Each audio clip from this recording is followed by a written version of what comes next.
नमस्कार मित्रों, मैं फुर्सत अली आपके अपने यूट्यूब चैनल फुर्सत क्लासेस में आप सभी का हार्दिक स्वागत करता हूँ।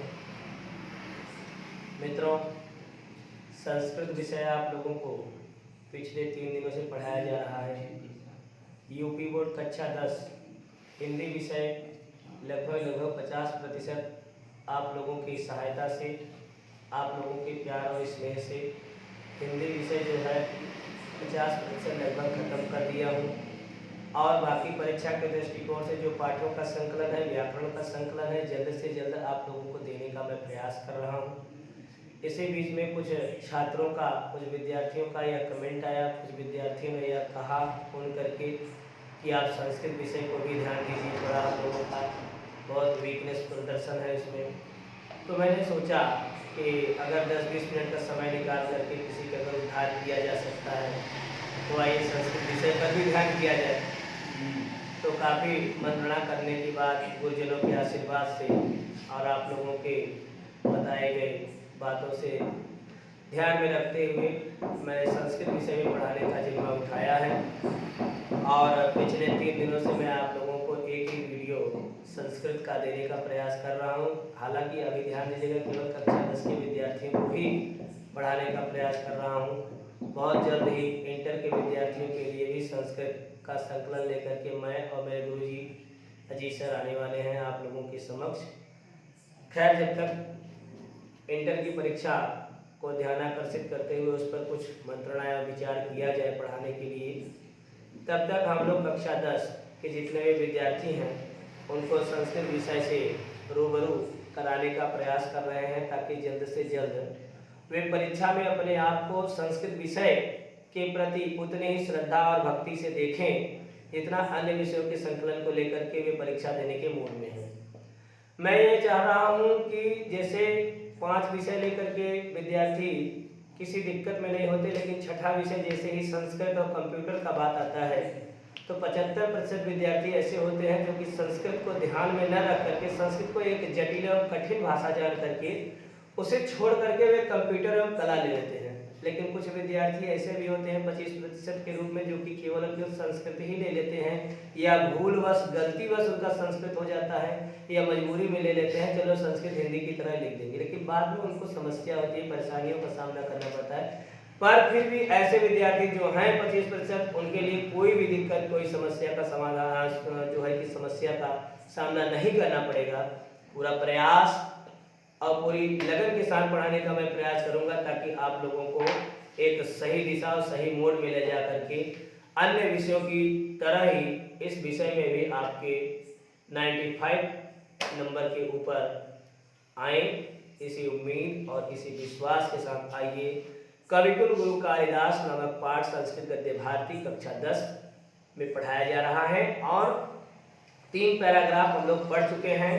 अब आइए हम लोग चौथे पैराग्राफ की तरफ चलते हैं, देखते हैं चौथी पंक्ति में कविकुल गुरु कालिदास की जीवन से संबंधित क्या रहस्य है।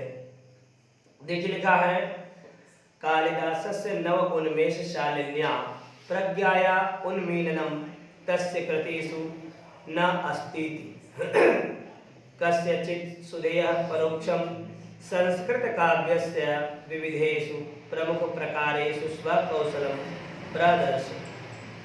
स सर्वानतीतान गतान कवि नति शिष्ये खंडकाव्ये मालविकाग्निमित्र विक्रमोर्वशीयम अगयान शाकुंतलंच नाटकानि सन्ति। तत्र रघुवंशम नाम महाकाव्यम कविकुल गुरो सर्वातिशायिनी कृतिः अस्ति। अस्मिन् महाकाव्ये दिलीप आदिरभ्यः अग्निवर्ण पर्यन्तम इक्ष्वाकुवंशीय वसंत भूतानां नृपतिः नाम वदान निरूपणम अस्ति।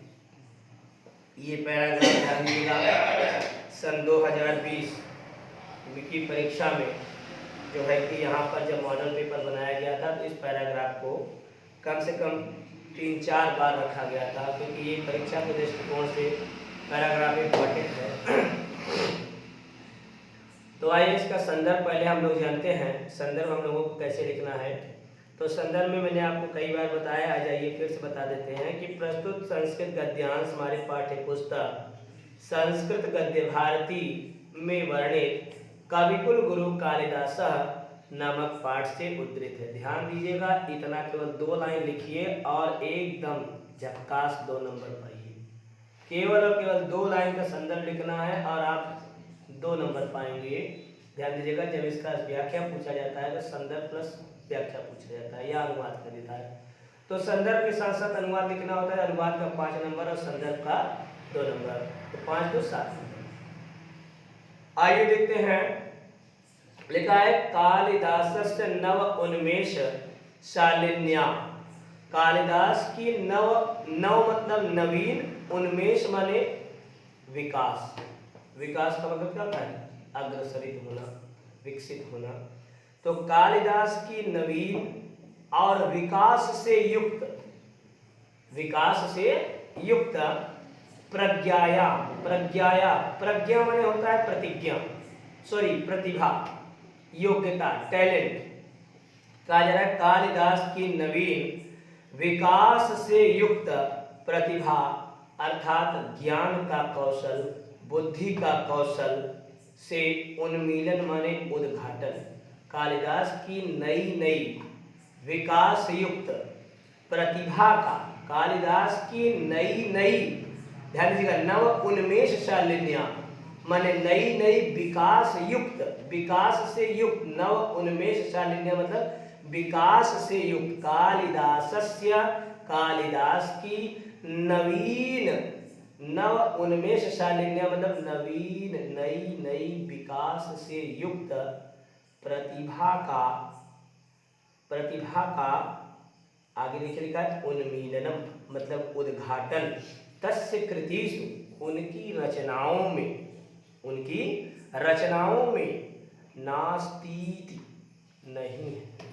कालिदास की, ध्यान दीजिएगा, कालिदास की नई विकास से युक्त, कालिदास की नई विकास से युक्त प्रतिभा का उद्घाटन उनकी रचनाओं में नहीं है।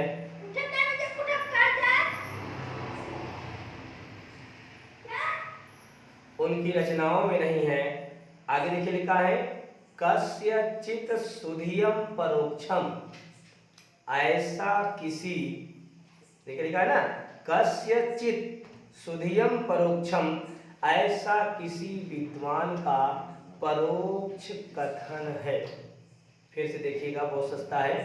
कालिदासस्य नव उन्मेष शालिन्या, कालिदास की नई विकास से युक्त प्रज्ञाया प्रतिभा का उन्मीलनम उद्घाटन तस्य कृतिषु नास्तीति, उनकी रचनाओं में प्रायः नहीं है। कश्चित् सुधिया परोक्षम, ऐसा किसी, सुधिया मतलब विद्वान का परोक्ष कथन। ठीक, आगे देखिए लिखा है क्योंकि संस्कृतस्य, देखिए लिखा है संस्कृत काव्यस्य विविधेषु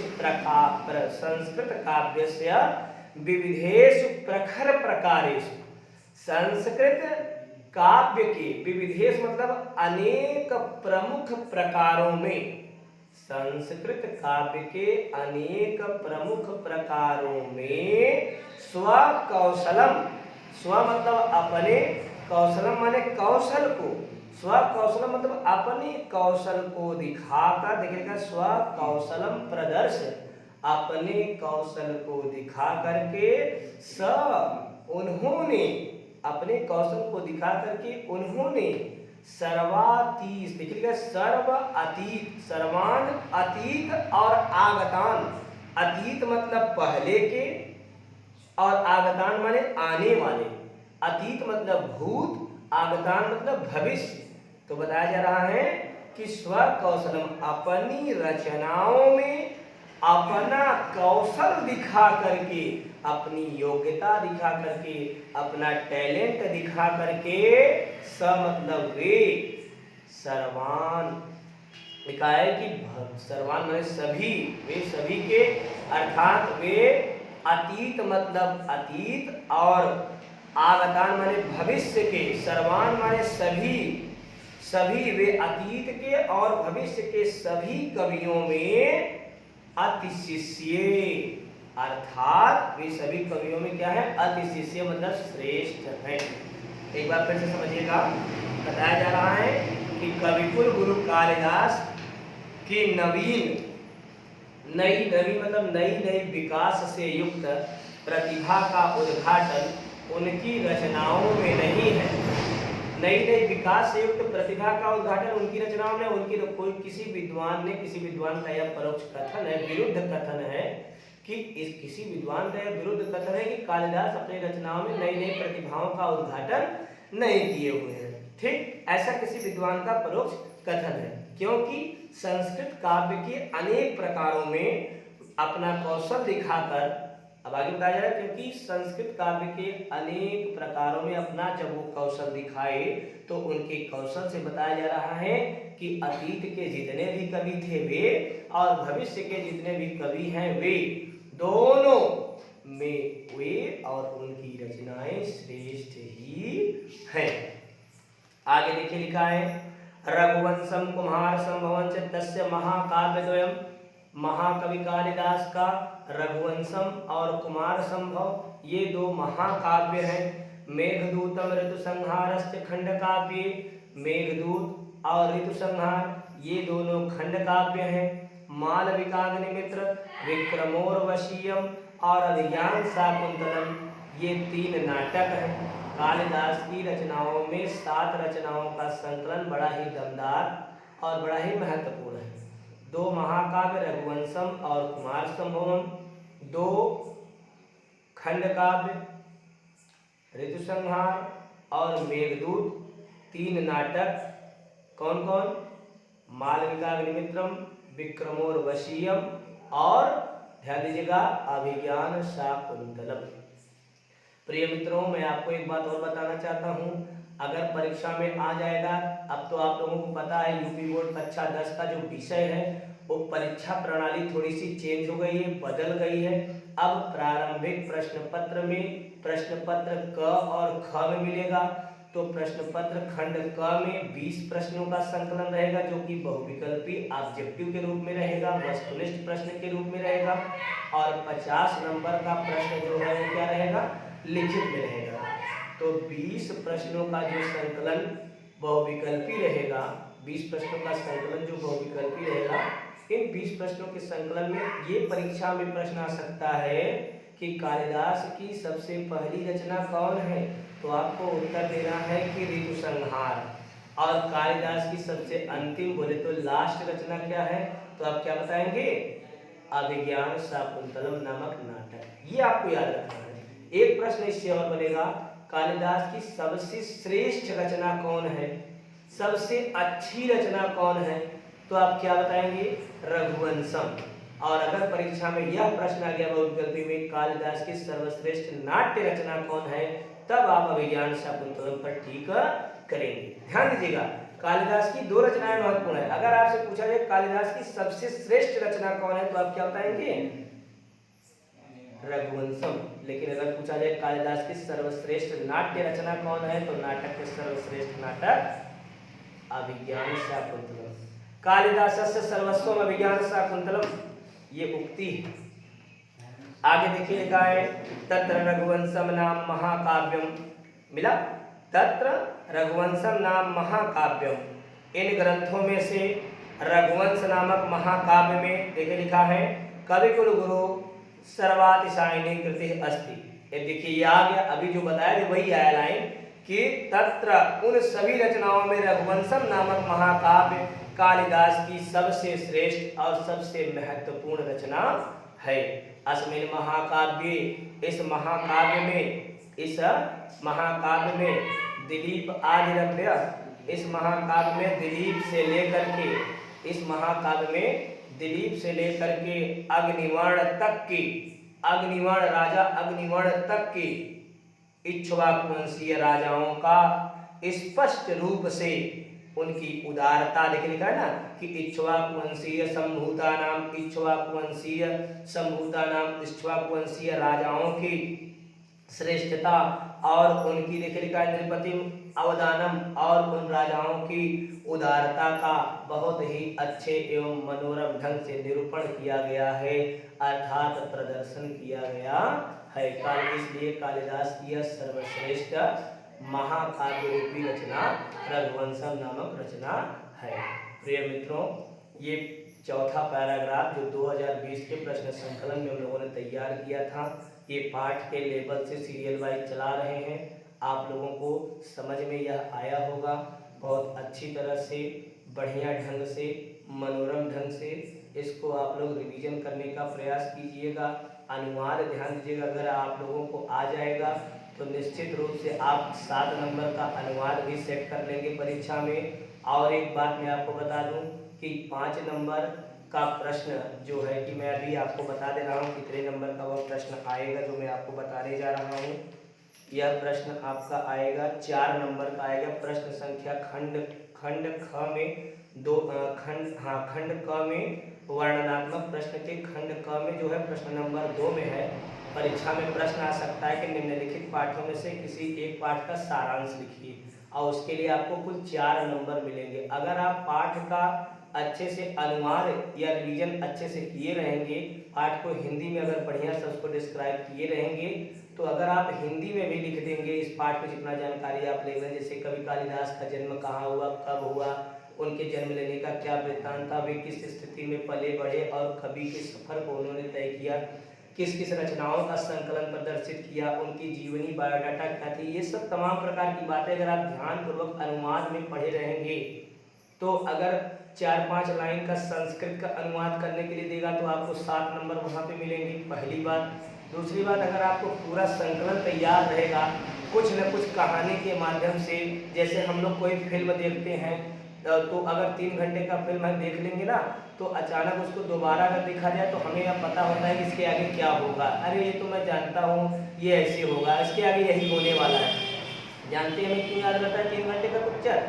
इसलिए याद रहता है क्योंकि हमने उसे बहुत अच्छी तरह से और बहुत ही दिमाग से देखा, हमारा ध्यान आकर्षित वही पे केंद्रित था। वैसे ही अगर ध्यानपूर्वक अगर हम इस पाठ को भी अच्छी तरह से अनुवाद के रूप में पढ़े रहेंगे, तो अगर पूछ लिया कि निम्नलिखित पाठों में से किसी एक पाठ का सारांश हिंदी में लिखिए और 4 नंबर दाहिने हाथ से पाइए, तो यहाँ पे अगर दे दिया जाएगा ऑप्शन में कविकुल गुरु कालिदास नामक पाठ का सारांश, तो आप लिख देंगे कविकुल गुरु कालिदास पाठ का सारांश, और हिंदी में कवि कालिदास के बारे में पूरा बेटर अगर उस पाठ का लिख देंगे, शॉर्टकट तरीके से नहीं बल्कि अच्छे से आराम से अपना विधिवत यहाँ तैयारी करके जाना है, कितने मिनट में कितना स्टेट हो जाए। हालांकि आपको बताया जाएगा कि कितने मिनट में कौन से प्रश्नों का संकलन रखा जाए जिससे आपके 3 घंटे 15 मिनट में पूरे 70 नंबर के प्रश्न हो जाए। ठीक है, सब बताऊंगा, आप लोग धैर्य बनाए रहिए मित्रों। और रोज एक वीडियो जो मैं दे रहा हूं, इसको आप लोग कम से कम 2 बार पढ़ने का प्रयास कीजिएगा। मैं पूरी गारंटी लेता हूं आप लोगों का कि पूरा का पूरा संस्कृत विषय आप अच्छे से पढ़े रहेंगे और परीक्षा में एक अच्छा स्कोर करके आएंगे। और जब आपका अच्छा स्कोर आएगा तो हमें भी अच्छा लगेगा। और इसी वाणी के साथ आज मैं यहीं पर विराम देता हूँ अपनी वाणी को। ध्यान दीजिएगा, इसी समय मैं आप लोगों से फिर से मुखातिब होऊंगा। तब तक के लिए आप सभी मित्रों को नमस्कार, धन्यवाद, शुभ रात्रि।